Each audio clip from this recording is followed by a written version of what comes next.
Hi, I'm Wayne Cassio. As is well known, globalization, the free movement of labor, capital, goods, services, and information, is a fact of economic life today.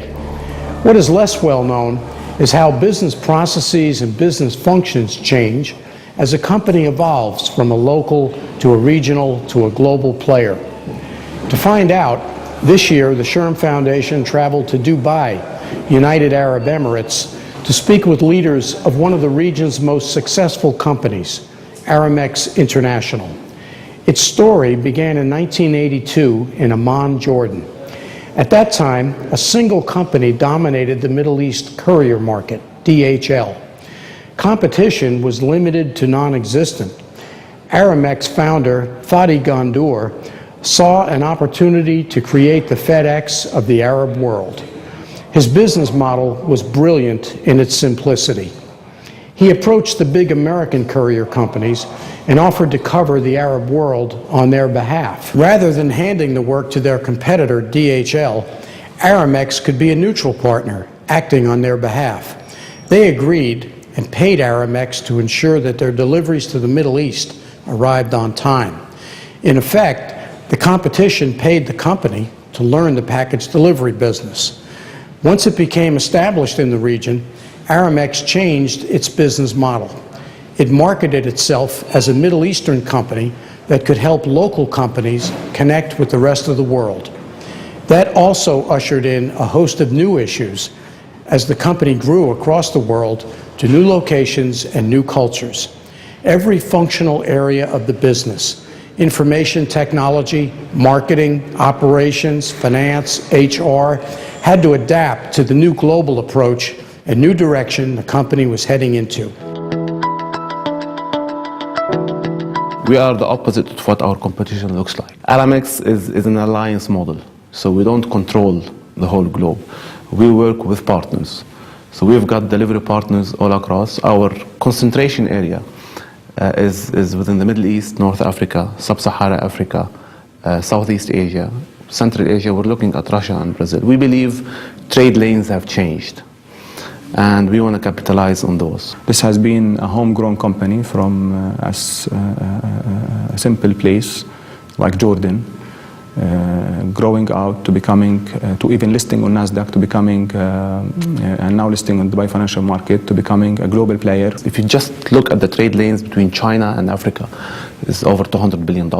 Trade lanes between India and Sub-Saharan Africa, between Turkey, between the Arab world. Facilitating trade is intriguing. We believe being a light asset model is key. You know, no need right now to really buy a plane and fill it up. There's a lot of commercial space around. An alliance model is key for our sustainable growth. Positioning ourselves in growth markets of our choice is key. The business strategy worked. Aramex was the first company from the Arab world to go public on the NASDAQ stock exchange in New York before returning to private ownership. Then, in June 2005, it went public again on the Dubai financial market. Today, Aramex is one of the leading logistics and transportation companies in the Middle East, Africa, and South Asia, with annual revenue of $845 million and more than 14,000 employees in 60 countries. Cultural issue is something that you have to take into consideration wherever you go. You need to understand the culture before you do anything else, because what applies in one country might not even apply whatsoever in a different country or an environment. So if you go and set up operations in India, the way that we operate in India is completely different from the way that we operate, for example, in London or in Holland. So, for example, in Saudi, there are things that we have to consider that you would not even think of considering in different countries, and vice versa. In India, we're an Indian company. In Saudi, we're a Saudi company. In the US, we're an American company. Previously, we were focusing on our home markets, comfort zone, if you want, and then we started going out and expanding in new geographies, foreign markets, which was new to us. Things got much more complicated. There were plenty of new areas to learn about, taxes, legalities, new things to do on the ground. You have to have respect, okay, of the local culture, the local local knowledge. We introduced what we call now regional financial controllers, who happen to be located in different geographies. So we separated the world into geographies. So there is a regional board headed by a regional CEO, and the regional financial controller is part of that board, and this is how we manage the world. Aramex is there for its customers. We regard our customers as our partners, and that is why we make sure that the customers and their needs are at the center of every business decision that we make, operationally, financially, and even from a technological perspective.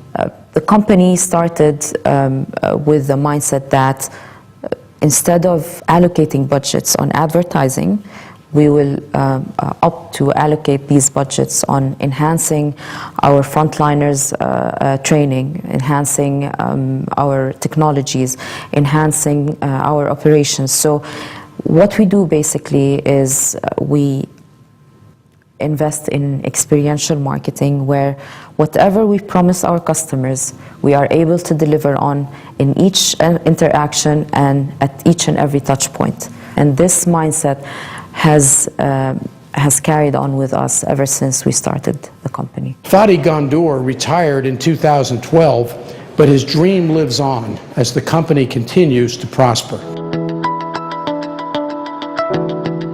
Every CEO would like to speak about his company is unique, but what really differentiates Aramex is the core values of transparency. Our corporate culture is there is a lot of depth, of empowerment, of delegation, of customer service.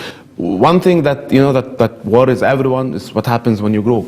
What happens to this organization when you move from 500 people to 13,000? What will happen when you are 20,000? We share things. For example, I was in Egypt, last week, and they have a great leadership program for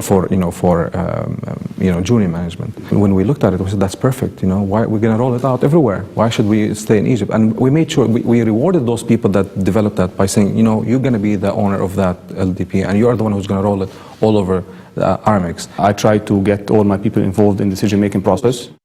So they are empowered. I even push them to make decisions. There is big room for trial and error within the company, so that comes with responsibility, that comes with liability. But then they're empowered, fully empowered on decisions on the ground. And there's so much to learn in this organization. What is important about that is that the company itself allows you to create, to innovate, to do mistakes, and go through risks.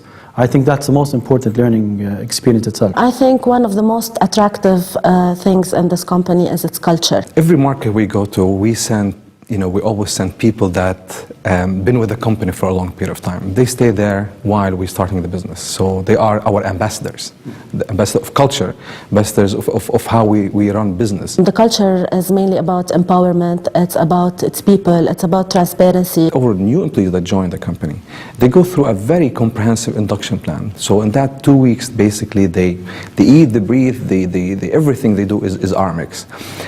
Yet, middle to senior managers, we take them to our corporate university. And also they spend extra time there where we get to know Aramex in a closer way. We've had more than 60 nationalities. So really it was part of our fabric. So, it's the DNA of Aramex. I'm a global citizen as well, so I need to worry about the environment, I need to worry about job creation, I need to worry about empowering the youth, empowering the communities. So where we're involved in this, we believe running a sustainable model is key for our survival as well, and it pays back. Every country we go to, we make sure that we are involved, involved with the community. I remember there was a program where we were developing our leaders. Part of the process, or part of the things that they have to do, is they have to do a community work. Something to give back to the community. This is not something that we believe is for marketing. We do it because this is how we believe as a company. Our only asset is our talent. The only asset that we tend to invest and to upgrade and to work on is our talent.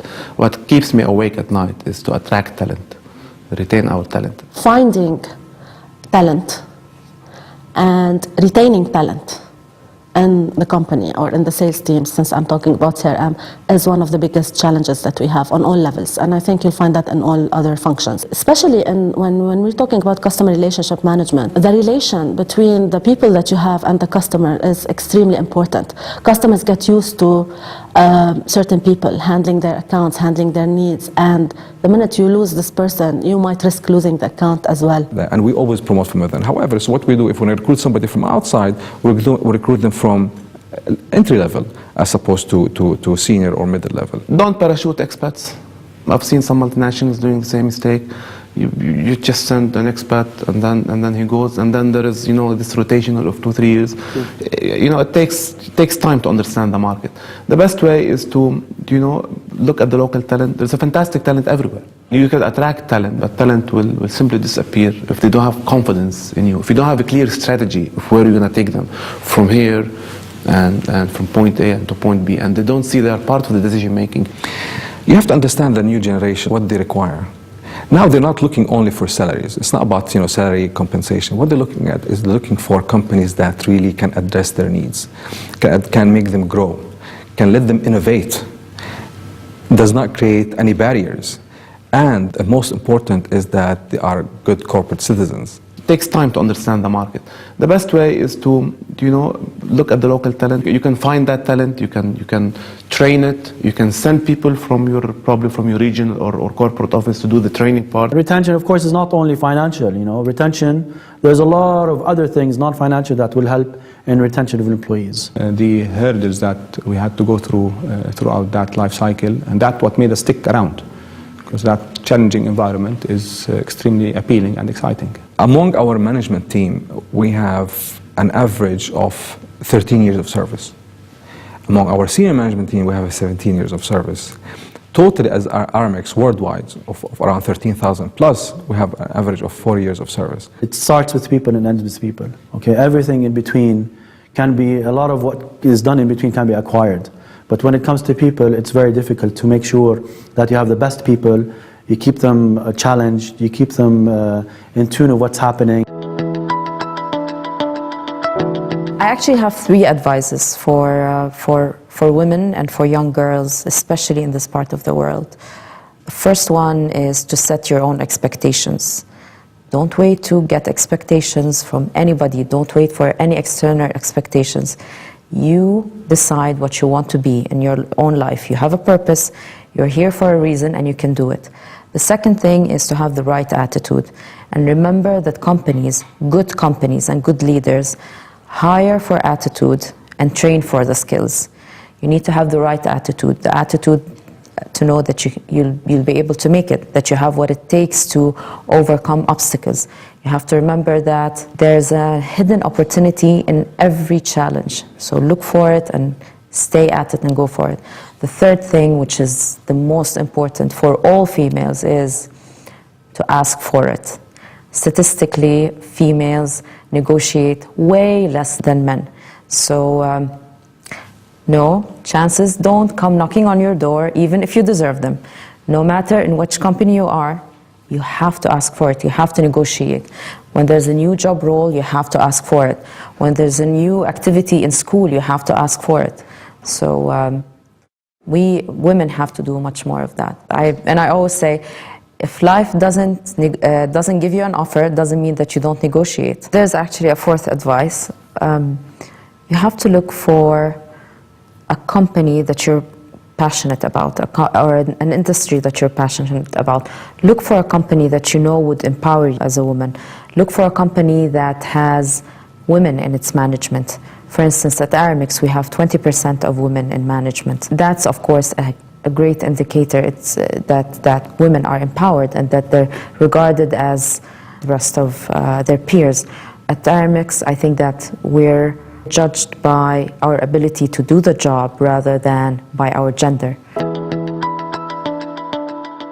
When we acquire a company, we are acquiring, other than the business that we will be acquiring, we're buying into the human capital of that organization. So what is very important is that we make sure that the management of the organization remains and stays on board with us okay, to continue with the journey of success. One of the most important and challenging integration issues is obviously people. When it comes to culture, when it comes to their expectations, having a foreign company all of a sudden coming in and acquiring them. So what are their intentions? So they ask all these questions. What do you want to do with us? Are we going to stay? Are you going to send your people parachuted from outside? So how are you going to deal with us? Are you going to be better than the previous management? Whenever we acquire any new company, we try to learn new things from them. We try to understand them better. We try to learn from them. We take the best practices that they have and try to apply them in other countries. And we try to show them what we have as well. I think the integration has to be on both sides, because sometimes, you know, like example, Berco in South Africa, they had a great team, they had a very good culture. Maybe we learn from them. If there are things that they are doing better than us, we'll take it, we'll embrace it, we will implement it everywhere. You have to tell those people that you're acquiring, we are one team now, and if you have something good, I'm going to take it and embrace it, I'm going to appreciate it. And if there is something that I can help you with, I'm going to give it to you. It has to be a dialogue between both. It's not about dictating. It's about just ensuring that you meet a middle ground where both are happy with what they have achieved.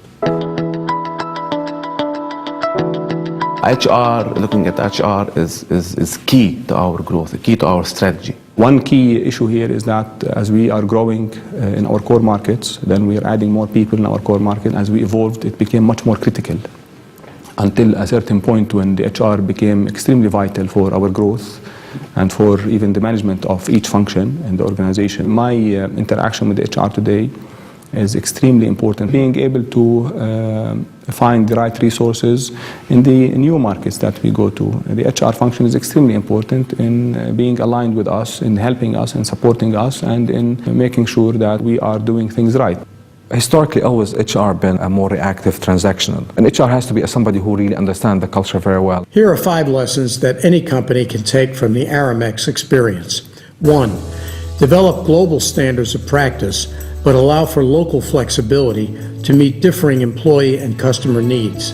For example, Aramex has standards of practice set by the corporate office, but it also allows for flexibility within its local businesses to meet local laws, customs, norms, and employee needs and expectations. 2.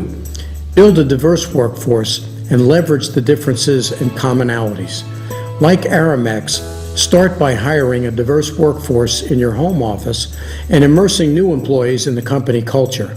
Once they are oriented and sufficiently trained, repatriate them to their homelands to leverage their unique mixture of company and local cultural experience.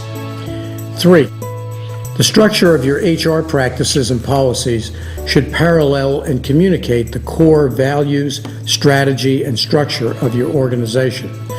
For example, Aramex's RISE compensation system has 4 levels: Rangers, Innovators, Stars, and Explorers. That system parallels the company's flat organizational structure of 4 levels. The acronym RISE reflects Aramex's commitment to employee career paths and to its philosophy to challenge employees to rise above the ordinary. The labels Rangers, Innovators, Stars, and Explorers reflect the company's expectations for each level of employee. 4. Listen, listen, listen. Learning how to meet the needs of diverse customers, suppliers, job applicants, and stakeholders from multiple cultures means you must listen closely and adapt to local needs. It is often more comfortable for companies that acquire or grow organically to believe they know the business model that should work everywhere. But companies like Aramex that listen closely to key stakeholders are much more likely to succeed. For example, when Aramex acquires new businesses, it learns what works best and spreads the use of these practices to other parts of its business. At the same time, Aramex transforms the new acquisition into a success by using previously identified best practices from around the organization. 5. Motivate employees by ensuring that they know both their job responsibilities and their value to the organization. Aramex does this by orienting and educating employees on what they should do, on what they can take initiative to do, and how they bring unique value to the entire customer experience. As we have seen, Aramex has been very successful in evolving from a local to a regional to a global organization. It's done this by building and maintaining a distinct and engaging strategy. The company has managed to develop a network of local customer experiences that reflect a larger global commitment to customers. The Aramex culture embraces this strategy through its commitment to learning, risk optimization, innovation, and community and customer service. As you have heard from Aramex executives, the leaders are both transparent and transformational. Its unique combination of strategy, culture, leadership, and execution has led to success. Employee trust, commitment, empowerment, and loyalty are extremely high. The organization's growth and financial success is stellar. Aramex has helped to make the world a better place to live and has positively influenced the lives of those less fortunate. In short, Aramex has fulfilled its promises to its customers, employees, shareholders, and other stakeholders. In this sense, it is truly a global success.